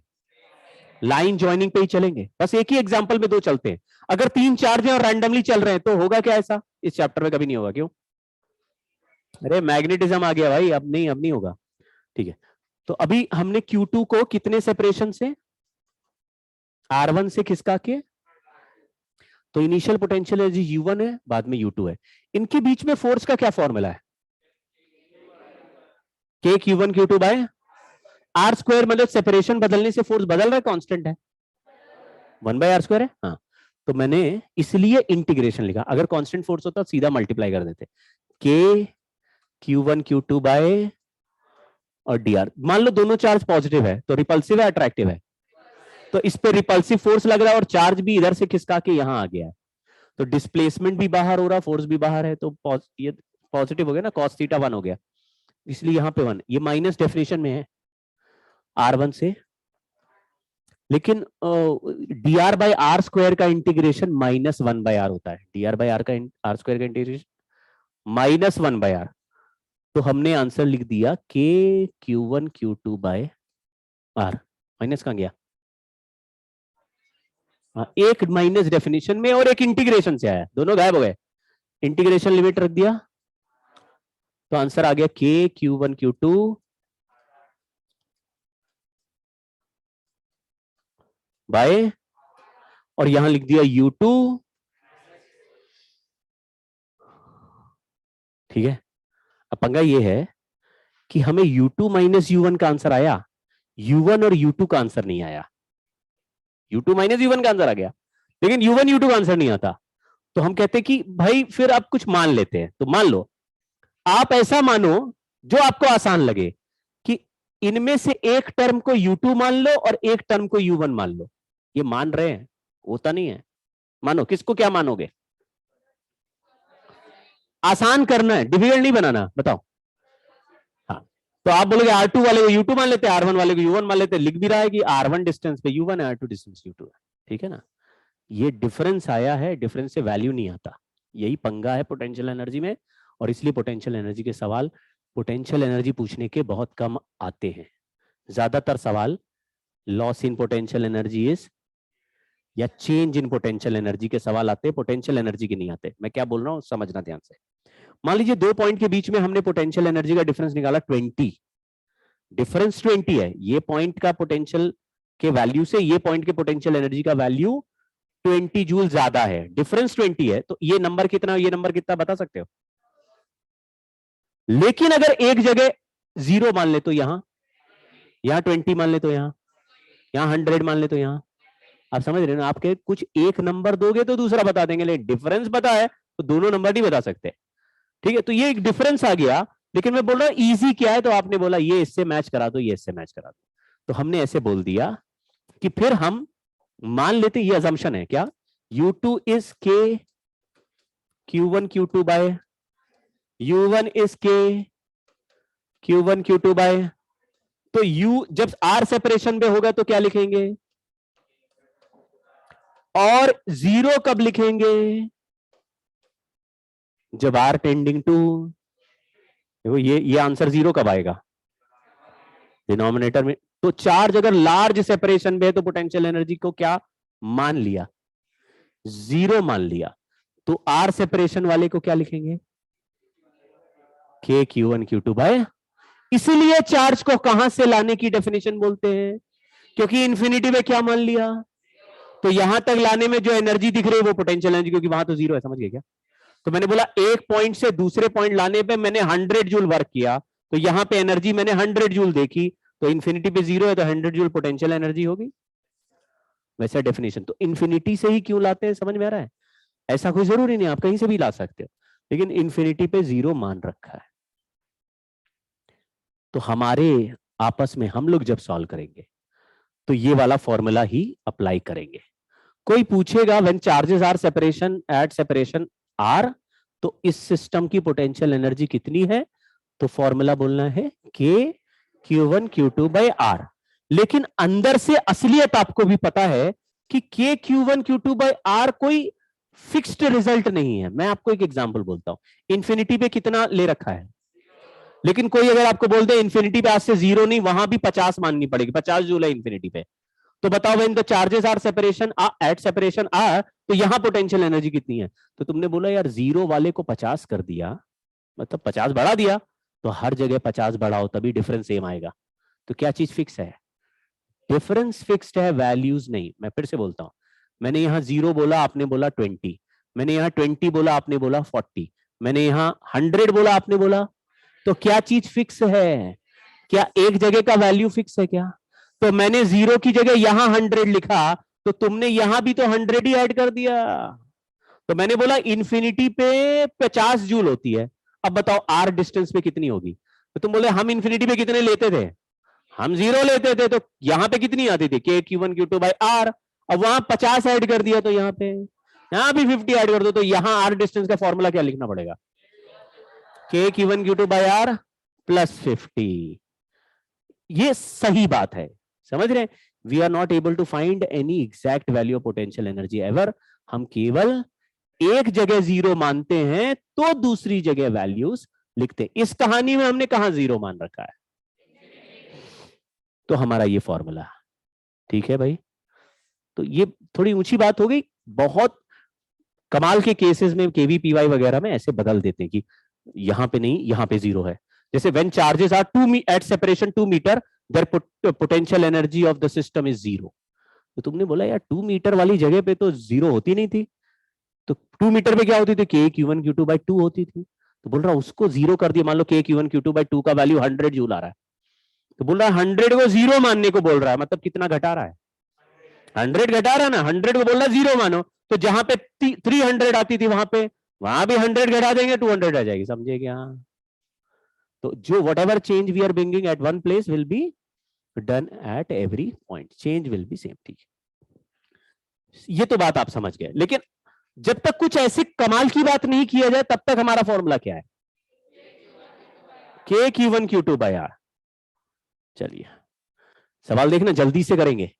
ये चार्ज Q1 है यहां पे, अच्छा मैं ये जो फॉर्मूला लिख रहा है ना, उसमें एक बात और खास बात क्या है, यहां लिख देता हूं, पोटेंशियल एनर्जी का आंसर आया के Q1 Q2 बाय आर। ये हमको याद रख लेना, ये हमारे लिए है, ये जीरो पे इंफिनिटी पे जीरो होती है और यहां पे हम कहीं भी ले सकते, वो ये कमाल की बात है, ये हर एक इंसान के साथ नहीं करनी है, आपको पता है, ये हर सवाल में लगानी नहीं है। ये हमने बचपन में भी किया था, जैसे ग्राउंड पे पोटेंशियल एनर्जी क्या है, अरे वो तो हमने जीरो मानी ना, हम कहीं भी जीरो मान सकते हैं। अगर मैंने यहां जीरो मानी और उससे ऊपर चले गए तो प्लस mgh, और यहां जीरो मानी उससे नीचे चले गए तो जीरो से नीचे गए माइनस mgh, समझ गए क्या? जीरो कहां ले सकते हो, कहीं भी ले लो, ऊपर जीरो ले लिया तो नीचे माइनस mgh, नीचे जीरो ले लिया तो यहां जीरो ऊपर प्लस mgh, जीरो कहां ले सकते हैं, कहीं भी। कोई फिक्स पॉइंट नहीं होता पोटेंशियल एनर्जी में कभी भी, बट अभी इसके लिए फिक्स्ड है, इंफिनिटी पे पोटेंशियल एनर्जी जीरो। खैर ये चार्ज का साइन के साथ वैल्यू यूज होगा हमेशा,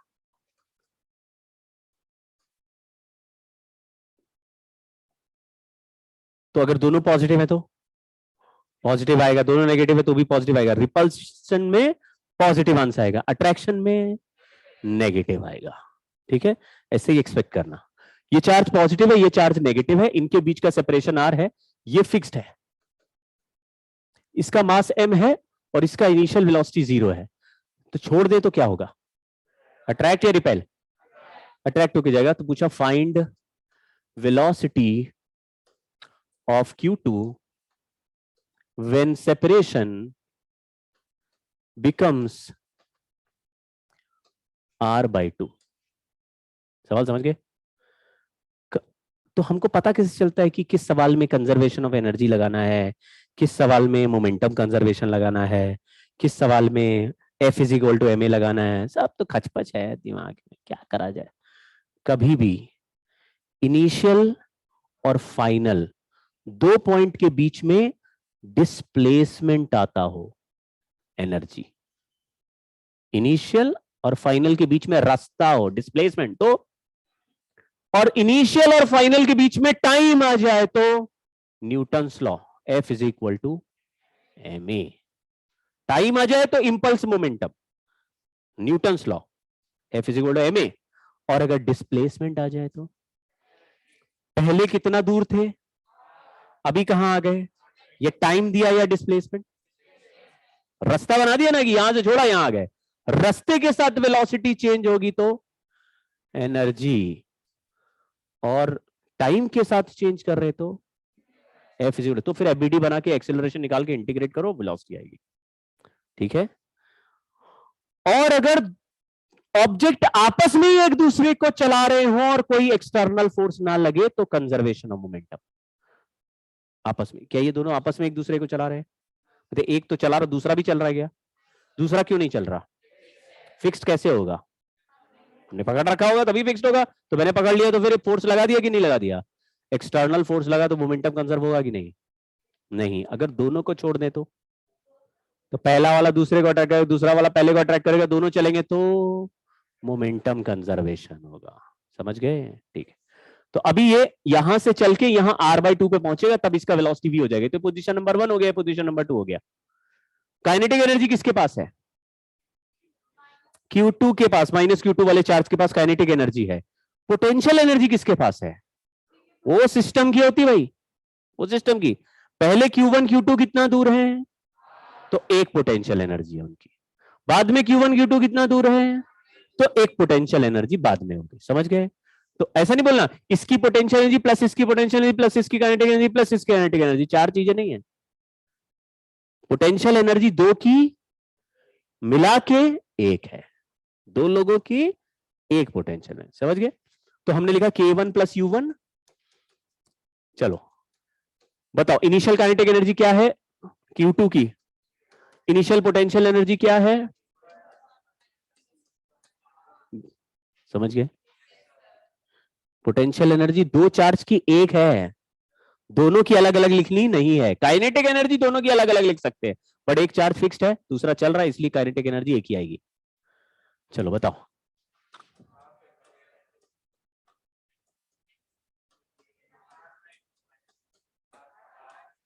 R/2 का 2 पर चला गया, इसको इधर भेज देंगे प्लस हो जाएगा, 2 में से 1 माइनस करेंगे तो 1 आ जाएगा। K Q1 Q2 by R equal to 2 ऊपर m नीचे, वेलोसिटी का आंसर आया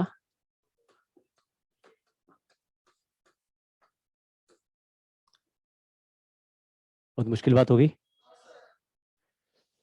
चलो एक सिचुएशन में आपको देता हूं, आप सॉल्व करके आना। ये m1 मास है, ये m2 है, इसका इनिशियल वेलोसिटी 0 है, इसका भी इनिशियल वेलोसिटी 0 है, सेपरेशन आ रहा है, ये Q1 है, यहां माइनस Q2। अब बताओ छोड़ देंगे तो क्या होगा, कौन चलेगा? लेकिन दोनों के इनिशियल वेलोसिटी क्या है, और दोनों आपस में चल रहे कि बाहर से हम भी पुश कर रहे हैं इन दोनों को? तो आपस में चल रहेंगे तो फिर दो वेलोसिटीज अननोन हो गए। क्या क्वेश्चन पूछा? Find velocity of each charge when separation is R/2। सवाल समझ गए? कितने वेरिएबल होने वाले हैं इसमें? हाँ, तो पहला इक्वेशन मोमेंटम कंजर्वेशन। क्यों? जब कोई एक्सटर्नल फोर्स नहीं, दो लोग आपस में एक दूसरे को चला रहे तो अननोन भी बढ़ गया, एक इक्वेशन भी बढ़ानी पड़ेगी। तो हमने 0 + 0 ये क्या लिखा? इनिशियल मोमेंटम लिखा, फिर लिखा m1 v1, ये माइनस लिख दिया। इसमें माइनस क्यों लिखा? एक चल रहा राइट में, दूसरा चल रहा लेफ्ट में, अपोजिट वेक्टर हो गया, करेक्ट? तो m1 v1 plus m2 v2 था, बट उसको नेगेटिव में लिख दिया। दूसरा K1 प्लस U1, चलो बोलो initial kinetic energy, initial potential energy, final kinetic energy. अरे लल्लू, दो दो चार्ज है, आप mv² क्या बोल रहे हो?